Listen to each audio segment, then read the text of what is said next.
Welcome to another episode of Live with Laura. I'm your host, Laura Hediger. We're going to start this one with a few words to describe our guest. Powerful, intimate, authentic.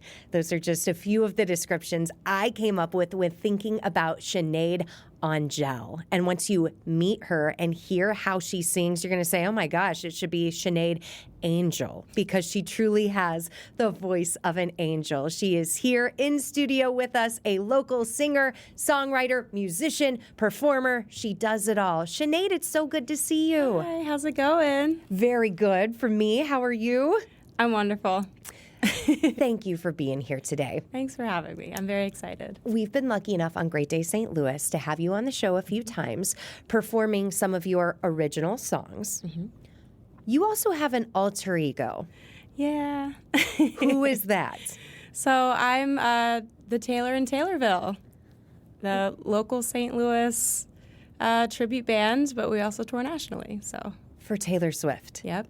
That is amazing. Throughout this conversation, we are going to go back and forth between what it's like being yourself, but also impersonating arguably the most famous person in the world. The most iconic pop star ever.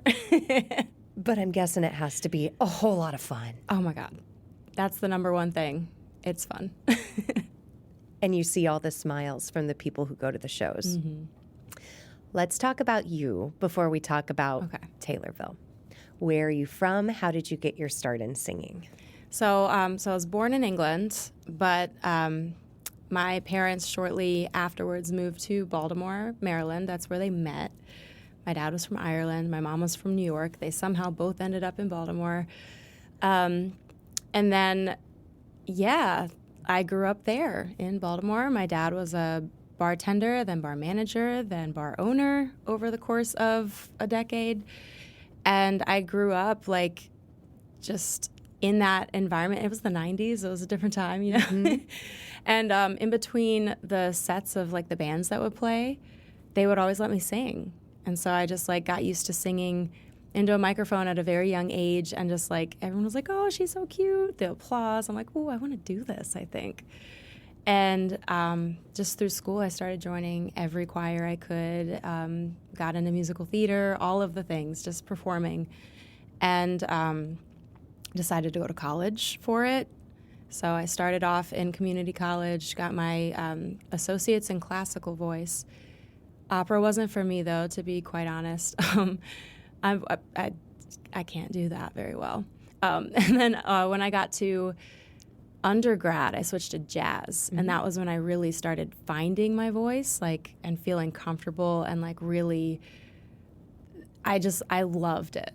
And then I got into wedding singing after school, and did that I'm still doing it actually, so it's been almost 15 years of wedding singing at this point, and original rock bands. Now I'm doing a solo project, and at a certain point during 2021, I ended up going back to school for music business to kind of tie it all together and make it all make sense.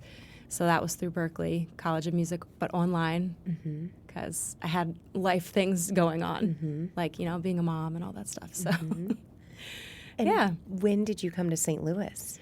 The end of 2022, I think. I think it was October, right before Halloween. Mm-hmm.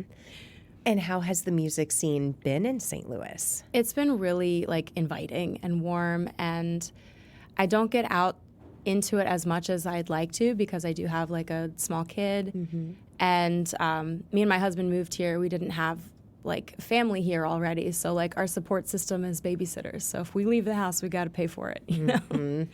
So we take turns, but getting involved in the open mic scene and going to the blues jams at the National Blues Museum when they were happening, all of that was really fun and great. I met a lot of cool people, and everyone's been super supportive of my original stuff, and then also the Taylorville stuff. So it's been great. As you've been describing the different areas you've gone in your life, I was kind of thinking your life sounds like a movie. The Wedding Singer, of course, iconic. That popped right up. But even I feel like we've all seen snippets from a TV show where a little girl does get on stage and there's the applause. What were some of those early songs that you first performed? Man, this is crazy, but I was really into, at that stage of my life, Celine Dion and Jewel. So when I was like 8, 9 years old, getting up there, I was singing like Hands by Jewel or My Heart Will Go On and some of like Celine Dion's other big hits. But like that was definitely the top one probably. Power ballad. Yeah. Mm-hmm. Yeah, I had her greatest hit CD and I wore it out like in a year. What things did you take from Celine Dion and Jewel and now Taylor Swift to make your own sound? I think with Celine Dion, what I really, really appreciated from that young age and even till now is how she emotes. Like, of course, she's a powerhouse, like technically insanely talented, like in like her vocal skills. But the emoting that singers do, like the way they inflect, the subtleness of that type of stuff is what I would really, like that's where the emotion comes from. Yeah. So that I think is the number one thing I learned from listening to her a million times. And then with Jewel, it was the songwriting. Like she was also extremely expressive. Like she's got one of those voices where you feel every word in your soul. At least I do. I mean, love her. But like her lyricism was truly inspiring, and she was probably one of the first artists I listened to that started making me think, I want to try songwriting. And then Taylor Swift, I mean, we're about the same age. She's like a year and a half older than me. And so I was already in high school by the time she came out, but my sister was like, you got to check this singer out. I know you're not into country anymore, because at this point I was like getting it more into like emo music and everything. And she's like, you got to check her out, though. She's like basically your age. And Debut was this is a solid album. I love that album. And again, the songwriting, the lyricism, like she's just, even at that age, and the fact that she was basically my age was like extra inspiring. Like, oh my God, I can do this, you know? And don't you just feel so much more connected when you know she's the one writing the songs? Yeah, because it just feels personal. Like it's a window into her life, and I feel like I'm actually getting to know her. And you know, there are some singers out there that don't write their own songs, but they can make you feel like Whitney Houston's a great example. When she sings a song, even if someone else wrote it, like you feel like it is Whitney who like went through it, because again, like she's so expressive. But there is that extra aspect of when you know for a fact, like these words came from like someone's diary or like just their own brain, their own experiences. And I just think that's so cool that like, they were that vulnerable to do that and like share that with the world. And you've been incredibly vulnerable in the songs that you have written. Yeah. You write in your song, Life is a Lesson, if we're failing, we're learning. What failure turned out to be one of your greatest life lessons? Man, so many. I feel like my entire 20s were just failure after failure. But I think the biggest life lesson for me was learning that a lot of the failures were me just not continuing to try, if that makes sense, like, or thinking I wasn't good enough to do something that, like, I should have, or, like, I was just too scared to do it. I had voices in my head telling me I wasn't good enough, and learning to stop listening to those voices and just realizing that even if you mess up, the only way you can truly fail is if you stop getting back up and trying again, right? And it's cliche, but it's so true. You know, it could take 100 tries to get something right, But if you don't get to that 100th try, yeah, you failed because you gave up. So that's the biggest one. And I'm guessing, as a mom, that is a life lesson you want to pass on to your daughter. Yes, absolutely. How do you try to do that? Well, I think the biggest thing right now is I make sure that I never use language with her that would make her feel like she if she messes up or makes a mistake, like let's say we're coloring or something small, right? I never use language that makes her feel like she did it wrong and she can't fix it. Like I always want her to know, like, you know, okay, so you colored out of the lines and it wasn't exactly what you were intending, but like you can either start again or like use a different color to cover it up. Like you can, or make it a new thing. Like you don't have to just walk away from it. Like I think the only things you should walk away from are things that you just don't want to do. You don't feel like serve you. So I'm hoping that she's learning that as she goes. And she seems like a very confident kid. Like I think we're doing all right.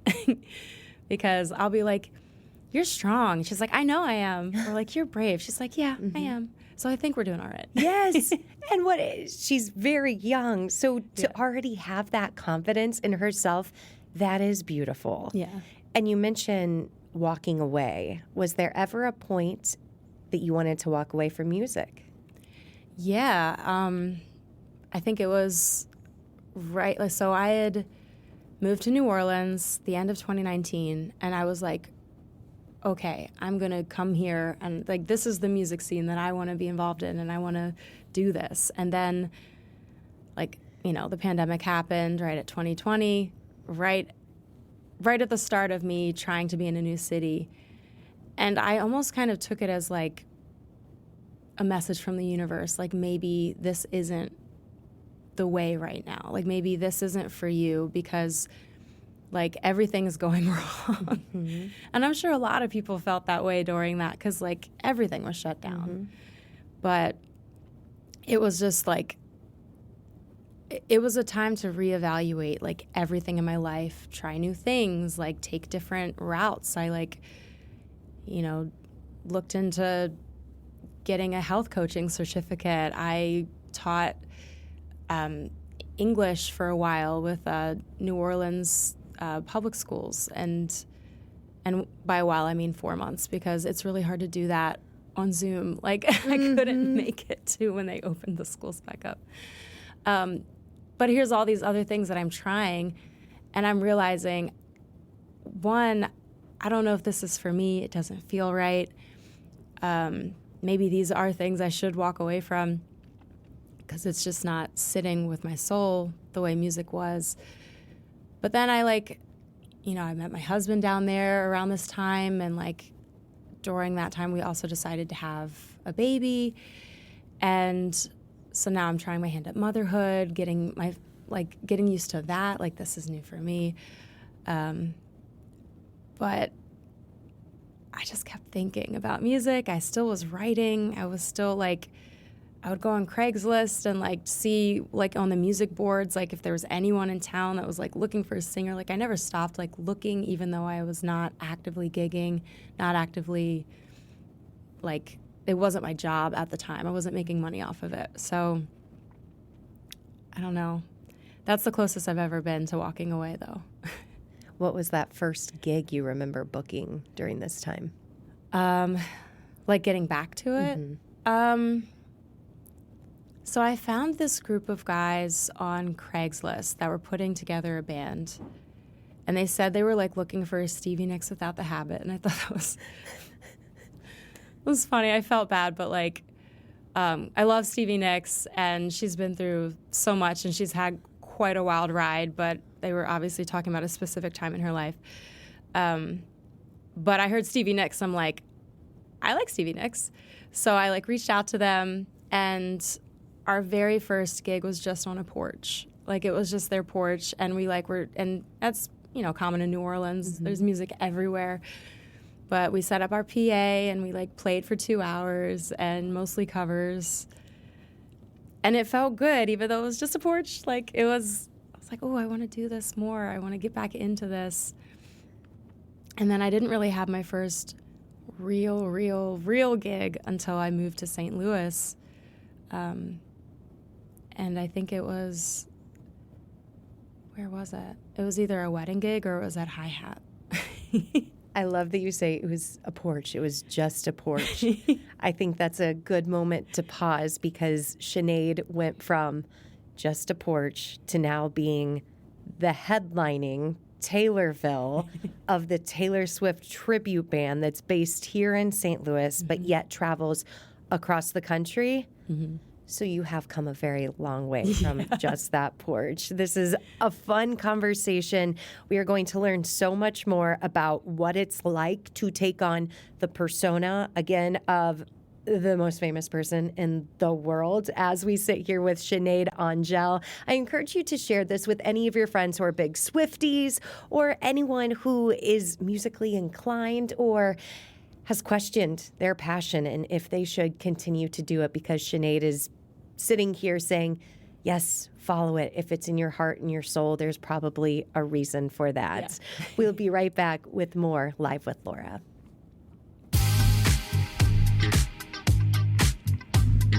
Welcome back to Live with Laura. I'm Laura Hediger, sitting across from Sinead Angel, who is dressed as herself today. But on the weekends, you dress as Taylor Swift. I do. How do you transform mentally and physically into Taylor Swift? You know, a lot of it has to do with the red lipstick. Like, because I don't wear, like, I don't know. I've never felt like I feel like my lips are like asymmetrical, so I don't really like. Me too. I get it, girl. Mm-hmm.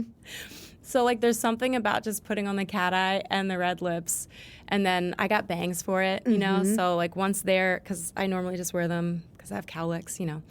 But once I got them down, I'm like, okay, here we are. I'm her. How did Taylorville all come to be a thing? And for people who are not familiar, Taylorville is based in St. Louis, yes, but is a traveling Taylor Swift cover band. Yes. Okay. So it was like, I think like 2023, early 2023, I was going out to the Blues Jam at the National Blues Museum. And this guy, Chuck Williams, happened to be running sound one night, and he was like, hey, have you ever thought of, like, doing a Taylor Swift tribute? And I'm like, no. And, like, coming from Baltimore and then New Orleans, like, I didn't know a lot of people who were, like, doing tributes. Like, they were there, but, like, it wasn't, like, a big thing. And I think part of that was, like, the time, like, the year. Like, I feel like within the last 5 years, tributes have gotten way bigger, but also just like maybe the Midwest, they're bigger. I don't know. But like I came here and suddenly like I'm hearing about a lot of them. But Taylor Swift, like I think there was like one around kind of based in Illinois, but I was like, I do love Taylor. I mean, I've never thought of being in a tribute band, but I do love her music. If there was one to be in, this would be the one.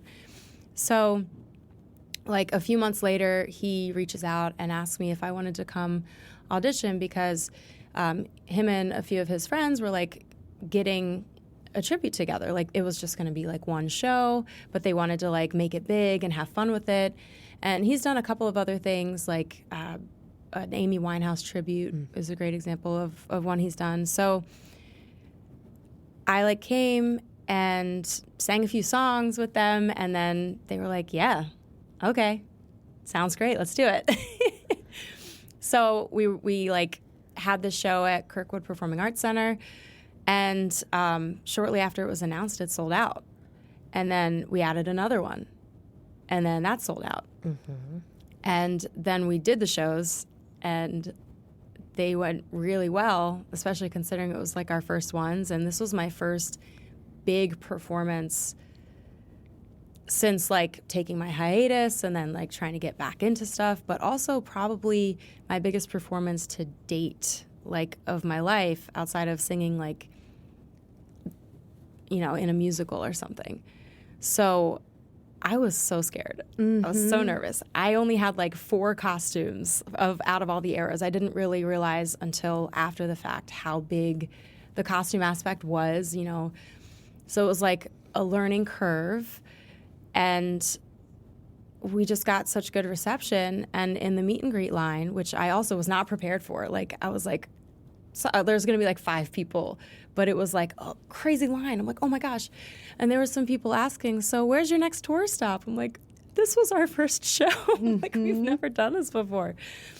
And it just brought up the conversation of maybe we should do this more. And so we just started booking, like just reaching out, like our drummer and our bass player. So Jeff Hall's the drummer, Chuck Williams is the bass player, and those two basically were like the main force of like our booking team, essentially. And they just started cold calling venues just everywhere. Like, why not go to other states? You know, why not? And we just kept going and building as we go. And I was like buying all these costumes over time. It took like a couple years for me to get all of them and then updating them to be more accurate. And it's just been fun to do. But like, we did the same thing, like investing in our own video wall and our own like ground floor lighting rigs. Like, we just want it to be big. And like, we want people to feel like they just saw a sliver of the Eras tour, you know? So it's been so fun. I have so many questions, but one I have at the forefront is the fact that Taylor Swift is not just arguably the greatest songwriter of our generation, arguably the best performer of our generation. She's also one of the best businesswomen of our generation. So when all of this came to be, did your team have to get permission from her team? How does this work? So tribute bands fall under like the cover band type of. So if you have like a cover band at a venue and they're playing all different songs, right, from people that are not, they didn't write those songs. There's a thing called a blanket license that venues have with performing rights organizations. So there's BMI, ASCAP, CSAC. Those are like the big ones. There are a couple of other ones though too. And I'm a member of ASCAP, but they are basically blanket licenses that pay, like the venues pay to have these licenses, and then it's kind of their responsibility to keep track of who plays in their venue, what music plays in their venue, and then that blanket license like pays out royalties to the writers of the songs that were performed in said venue. And with tribute bands, it's kind of a little easier than a cover band in a way, because you know when you see that band that their entire performance was just that artist. Whereas like with a cover band, like you might not be getting a list of like specific songs, and like how am I supposed to keep track of all, like as a venue owner, like I can imagine like the headache that this must be to try to figure that out. And so there's that. So like that's how artists get paid from cover and tribute bands, is like they do get royalties from this. It's not a lot, but it's royalties. Like if their song is played even on like in a coffee shop on the radio, like that can count as under the blanket license.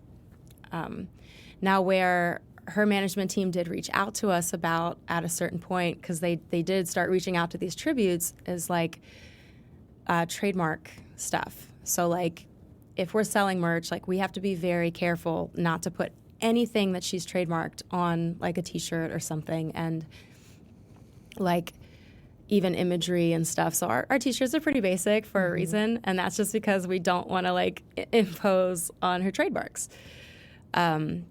But like the actual like dressing up, I think because it's like considered like it's a performance, it's like, I mean, celebrity impersonation's been around since Elvis, you know, like it's something, I don't exactly know what that,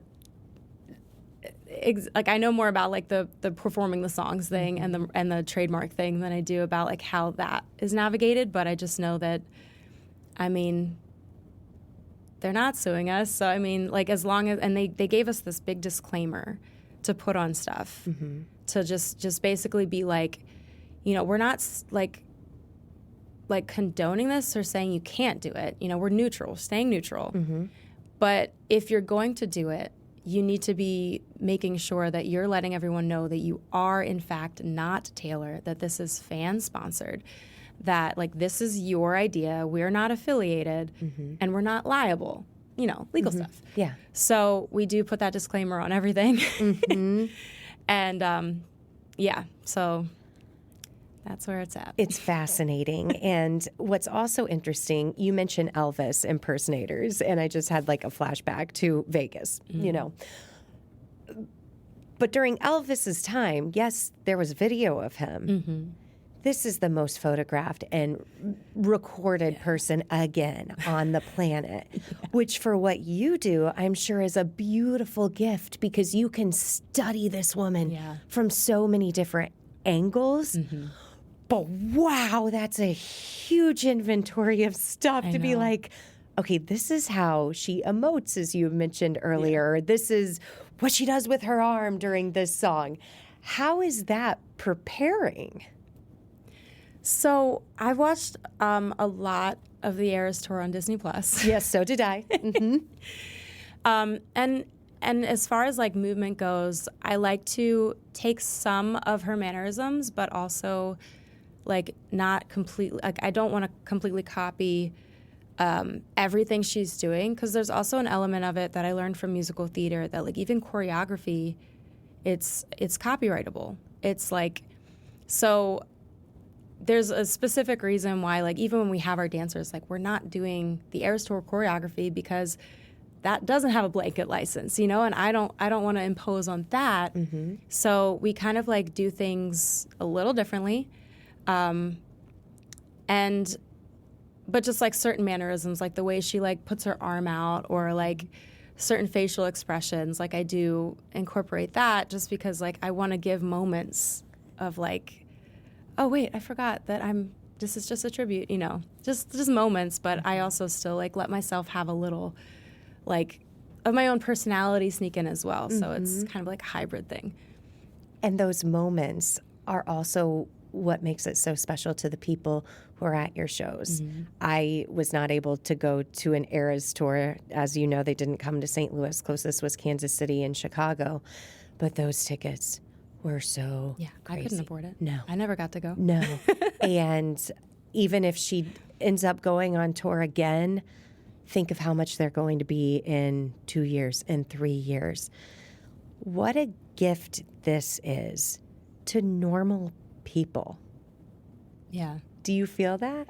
I do, because, I mean, I grew up never getting to go see any concerts unless they were, like, free at the fair or something, because I didn't grow up with money.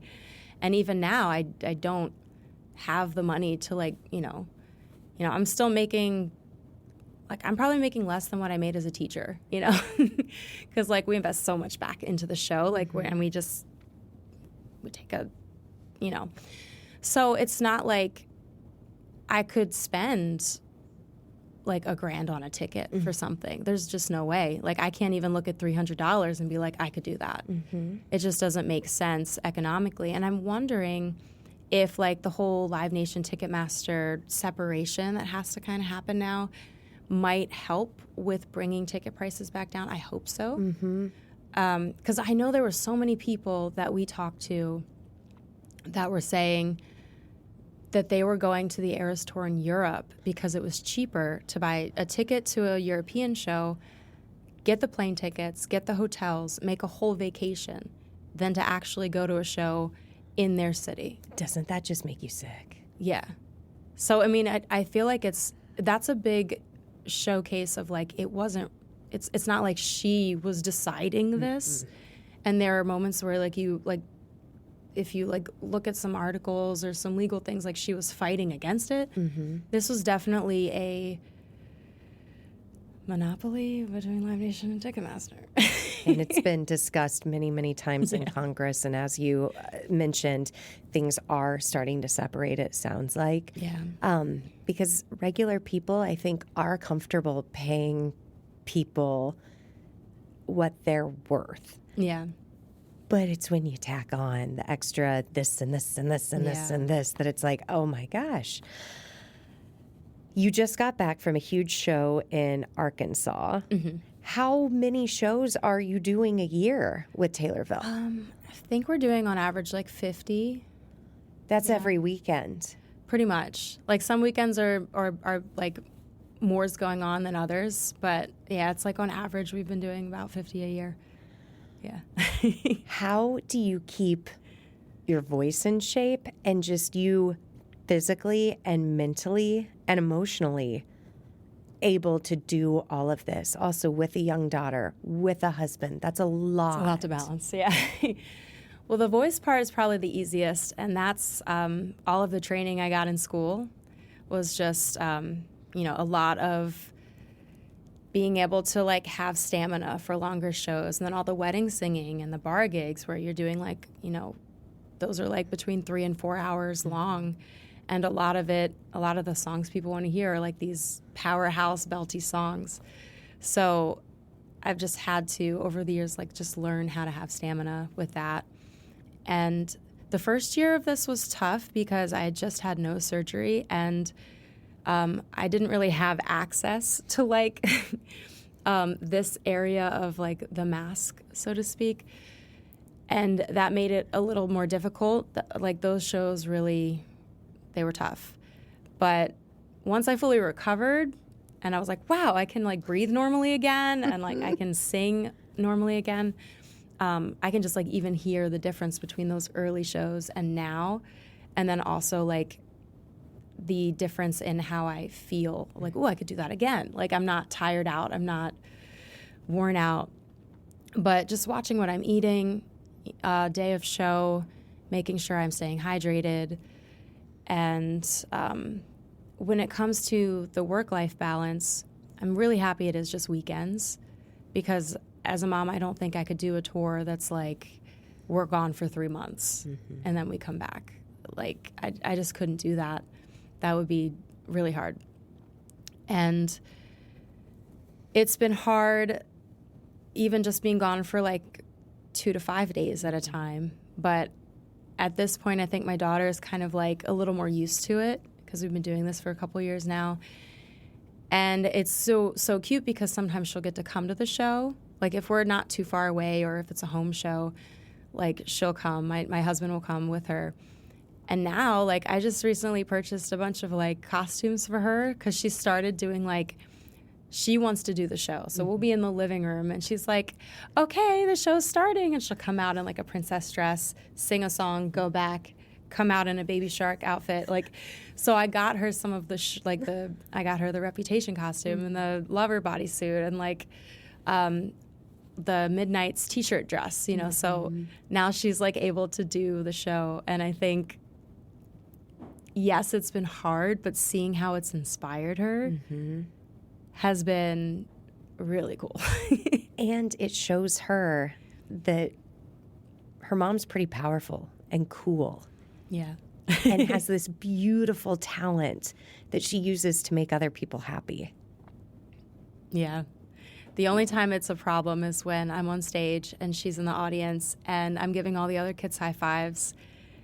And then she's like, you didn't give me a high five. And then she gets upset. I'm like, you were really far. I couldn't reach. But here it is right now. Before we take our next break, when is the next St. Louis show? So the next one's going to be September 18th at Chesterfield Amphitheater. Okay, September 18th. What day of the week is that? I believe is it a Friday or a Saturday?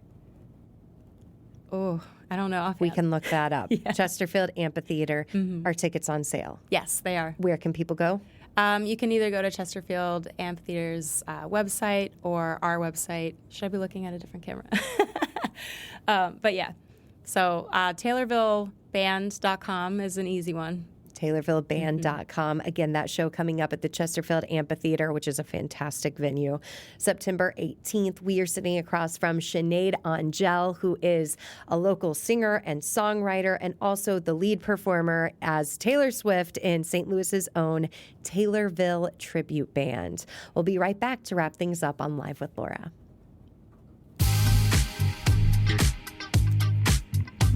We have a few more minutes together with Sinead Angel, and as we wrap up our conversation, Sinead, I'm kind of going to do a rapid fire when it comes to Taylor Swift. Favorite Taylor album? Folklore. Which came out during the pandemic. Mm-hmm. Why do you love Folklore? I think the storytelling was different. Like, it was a mix of personal stuff and then also these like beautiful just stories you can get lost in. It was a universe that like I could just, during a time where everything was closed down, I could just close my eyes and like get lost in the forest in this like little folklore cottage with her, you know what I mean? So how many of the songs in your show are folklore songs? Only one right now. What I've been one? fighting for more, but we do My Tears Ricochet right now, but August is coming up, so we'll be switching it up There soon. you go. Favorite Taylor era? Oh my goodness. Lately, like album aside, just fashion. I've been like looking back at like her fashion of 1989 and I'm like, she was, oh my God. She was killing those looks like, oh my God. Mm-hmm. Yeah. So right when she switched from country to pop, welcome to New York. Mm-hmm. Are you excited about the next era she's entering into? Absolutely. I have no idea what to expect, but I'm looking forward to it just the same. Like, I love every era as it comes, and I love how they're all so different from each other. So we'll see. Especially, she's getting married, rumored that it's happening basically a month from right now, 4th of July weekend, again, rumored. There are so many people I follow online that will post, I can't wait for her mom era.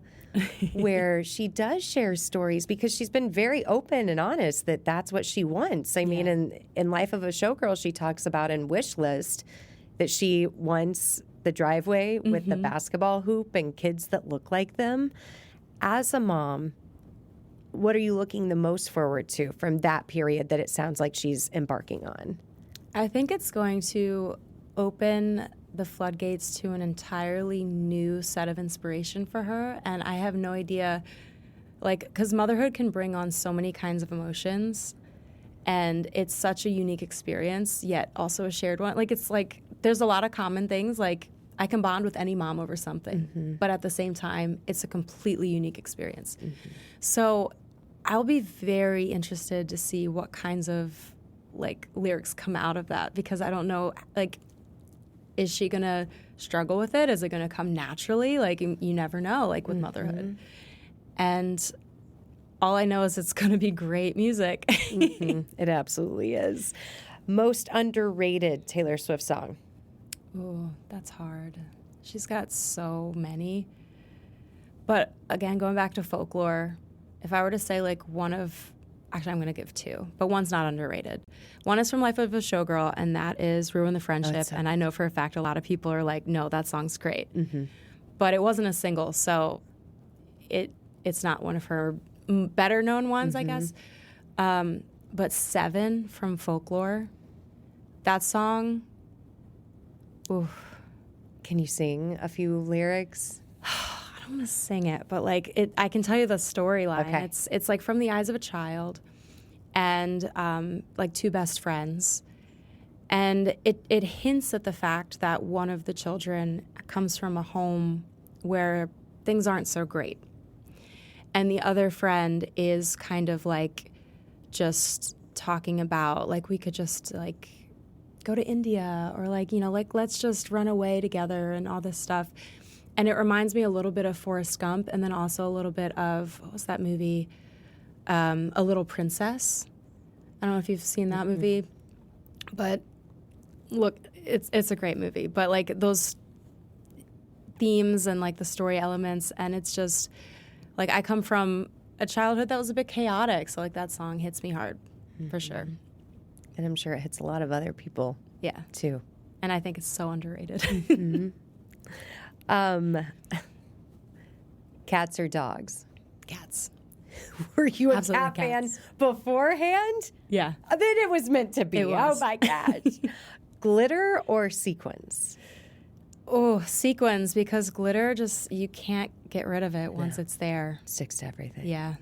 You mentioned the red lipstick. You bring out the bangs. What else do you do to become her? The costumes help a lot. Like once I'm in that, like it's easier to just kind of like get in the headspace of I'm in a one woman like musical theater show. Like without the costume, it's hard for me to like fully engage in the character of the Eras Tour Taylor Swift. And I do look at it like this is a character stage version of her. And so like that's where I go. Even though it is a character and you are then acting as her, I'm guessing this has taught you a lot about yourself too. It has. What have you learned about yourself since this Taylorville experience launched? First and foremost, I've learned that I'm a lot more capable than I ever thought I was. Like before this, I just never knew I could do shows of this caliber. I mean, like our biggest show was Family Arena a couple years ago, 6,000 people, pyro, snow coming from the ceiling. Like it was, I didn't know I could ever do that. Like be in a crowd, like be in front of a crowd that large, let alone like dancing around on stage in costumes and like, I just didn't know I could do that. I didn't know I had the stamina. I didn't know I could be as professional as you need to be for like a job like this, because it takes so much like work ethic and intention and collaboration and I don't know. I've learned so much. I'm capable. I love that. For Great Day at the start of this year, we did a story about using a word to define the next year. And I was sitting between the two guys, and I said, my word for this year is going to be capable. I love that. And man, Taylor Swift sure is. You sure are. What a treat. One more time, how can people get in contact with you?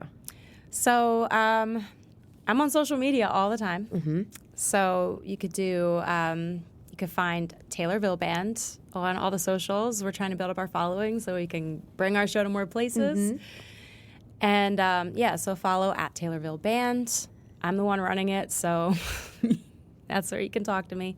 Or at Sinead Angel is my personal one, and you can find my original music there as well. And yeah, it's probably the easiest, socials.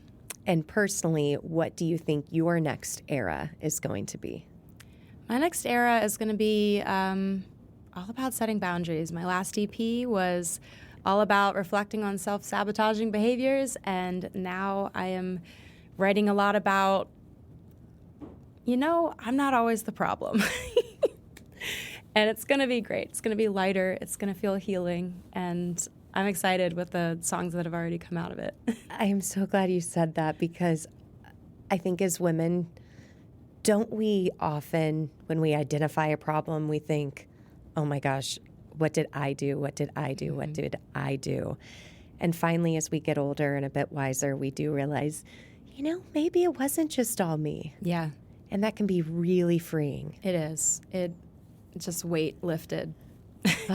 Well, I'm excited to hear your new music. Thank you for giving us so much of your time. Thank you so much, Laura. This has been awesome. St. Louis friends, you can see Taylorville and Sinead and the entire team again coming up on September 18th at the Chesterfield Amphitheater. As always, thank you for listening, thank you for learning, and thank you for being Live with Laura.